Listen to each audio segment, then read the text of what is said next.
Olá! Hoje a gente vai mergulhar fundo em uma proposta que está em discussão no Brasil e que busca basicamente criar o crime de misandria. A ideia aqui é olhar direto para o texto da proposta para entender o que ela diz, o que ela quer e como pretende fazer isso. Para a gente começar, a proposta já joga na mesa uma questão central, uma daquelas que não costumam aparecer muito no debate público. E aí, o que acontece quando o alvo do discurso de ódio, do preconceito, são os homens enquanto grupo? É exatamente essa questão que o projeto de lei tenta endereçar. Certo. Mas por que criar essa lei agora? O que motiva essa proposta? Nessa primeira parte, a gente vai entender os argumentos dos próprios autores, ou seja, a justificativa oficial para essa mudança que eles estão propondo.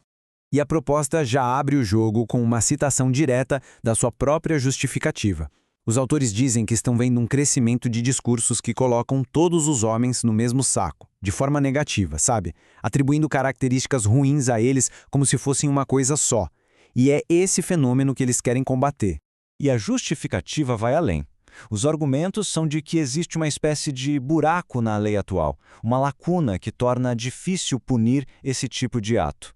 Eles defendem que, ao criar a lei, se protege a dignidade da pessoa, se melhora a convivência em sociedade e, o mais importante para eles, se dá ao Estado uma ferramenta jurídica clara para poder agir. E aqui vem um ponto que o próprio documento faz questão de deixar bem claro. Eles afirmam com todas as letras: o objetivo não é calar críticas ou limitar a liberdade de expressão de ninguém. O foco declarado é outro. É punir atos que, na visão da proposta, deixam de ser opinião e se tornam ataques generalizados e discriminatórios contra o grupo homens. Tá bem, então, o que exatamente seria essa tal misandria que a proposta quer transformar em crime? Vamos dar uma olhada na definição preto no branco que eles escreveram. E essa é a definição. Percebam bem a parte final, aos homens enquanto grupo. Esse é o pulo do gato da proposta. Não se trata de uma ofensa a um homem específico, fulano ou ciclano, mas sim de manifestações que atacam a categoria homens, de um jeito coletivo. Do ponto de vista jurídico, como é que isso sairia do papel? A proposta é bem pensada. Ela se divide em duas partes principais para ser implementada. Vamos entender essa estrutura. A estratégia aqui tem duas frentes. Primeiro, uma PEC, uma proposta de emenda à Constituição. A ideia é colocar a misandria lá no artigo 5º, que é tipo o coração dos nossos direitos e garantias. Depois viria uma lei complementar para detalhar o que são esses crimes e, claro, quais seriam as penas para cada um. E a mudança na Constituição é, sem dúvida, a de maior impacto. A proposta quer que a misandria seja um crime, olha só, inafiançável e imprescritível. O que isso quer dizer? Inafiançável é que o acusado não pode pagar fiança para esperar o julgamento em liberdade. E imprescritível significa que não importa o tempo que passe, o crime nunca caduca. Ele pode ser julgado a qualquer momento, para sempre. Ok, vamos para a parte prática. Se essa lei passar, quais são as consequências reais?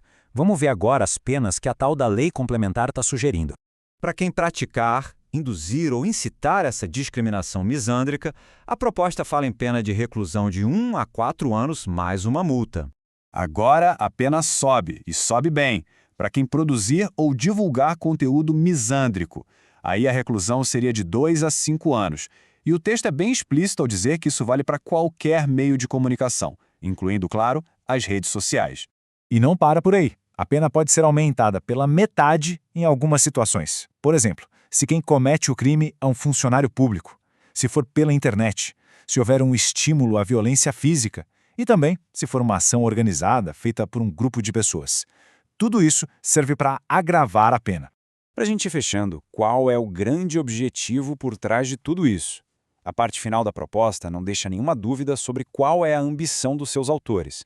É isso. O objetivo final, declarado no texto, é colocar o crime de misandria no mesmo patamar do crime de racismo. Ou seja, ambos seriam perante a Constituição crimes inafiançáveis e imprescritíveis. É uma equiparação jurídica completa. E, no fim das contas, essa análise toda nos deixa com aquela pergunta fundamental, que está no centro não só desse, mas de muitos debates sobre liberdade de expressão. Onde é que a gente traça essa linha? Qual é o momento exato em que uma crítica ou uma generalização deixa de ser só uma opinião e vira, de fato, um crime? Fica aí a reflexão.